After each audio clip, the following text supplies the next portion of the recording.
Ladies and gentlemen, welcome to the show here, which is called, it's an intermission. It's an intermission from my personal testimony and the story of my life going to California and all that other stuff, which we should continue. But I need to make a little intermission, okay, a little detour. The title of this speech, this little show is called Peru is a Nation of Hate and of Low Self-Esteem. Peru is a nation of hate and of low self-esteem. Okay, mainly I'm referring to 75% of the population. There is a 25% that are beautiful people, made of gold, of the gold of the Incas, of pure gold. Okay, that's 25%. Okay, of beautiful people. There is. I'm not saying there's not, but 75% are full of hate, envy, bad spirits, bitterness. You say hi to somebody, a neighbor or somebody down the street, and they're staring at you. When they're walking, they're staring at you, and you say hi, and they don't say hi back. They just look at you with more hate than they had before. It's horrible. Sometimes I think maybe I died and I'm in hell. What is hell? Hell is living in hate. What is heaven? Heaven is living in love, right? So there is a 25% of heaven here, love, but there's a 75%, and that's a lot, of hate. So you go out in the street, you got to have a sword in one hand and a shield in the other, because those evil, poisonous darts will be flying at you. The minute you walk out of that door, there'll be somebody ready to disrespect you, to look at you with hate, to not respond to a sweet hello, to look at you with hate. That's the way it is here. That's Peru. That's the spirit of Peru, and this will never change. I came from way back when, and I'm not a racist. The reason I know that I'm not racist is because I hate everybody the same.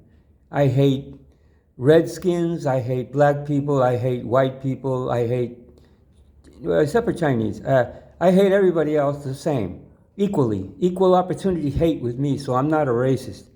But I'm just saying, it's a horrible place to live like that, with hate, with all this hate and stress of going out in the streets where it's a battlefield and everybody's spreading hate. You know, most everybody. You know, once in a while you get a sweet smile, but it ain't all that often. So what's happening? What's becoming with me? I'm becoming a bitter old man. Here I am. I've been here 10 years now.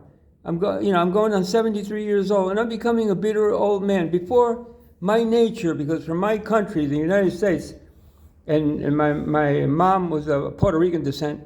I mean, I've been in 13 Latin American countries, and I've never seen anything like this. You know, with all this hate and bad attitudes. I've never seen it. So sometimes I feel like I'm living in hell, and it's horrible. And I'm becoming a bitter old man. The real me comes out with a smile, comes out saying hello, comes out with love in his heart. And now I come out with hate.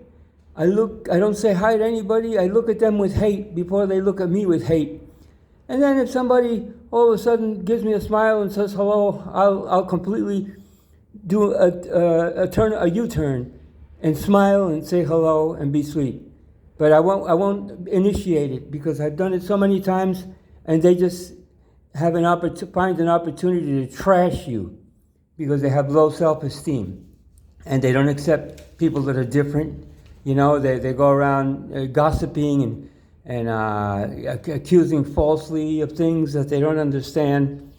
They're just, amongst themselves, but they don't accept people that are different. It's a classist and racist society, okay?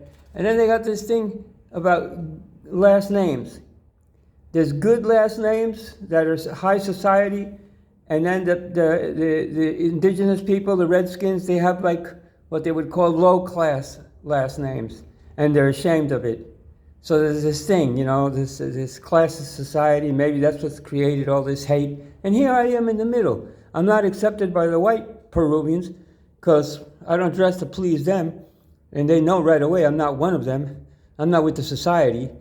And then I'm hated by the redskins, Peruvians, because they hate white people. So it's a no-win situation. I'm hated by the Redskins because I'm white, and I'm hated by the white because they know that I'm a hippie. I'm a hippie, okay? So they hate hippies, and that's just the way it is. So anyway, I just thought I would share this. It's sad for me to have to become bitter and hateful at this point, and it's stressful. So what's with all the stress? Wait a minute. It's stressful. It's stressful to live like that, and stress creates disease and ill health. Maybe that's why I'm not feeling so good. I'm depressed and I'm bitter, and I hate this place. But for some reason, the good Lord of heaven has me here, Maybe for the 25% or nice people that are around, which are, I'm telling you, sometimes it seems like 10%. I'd say maybe 10% of nice people. They're a minority, but they're well worth it. They're well worth it because they're sweet people.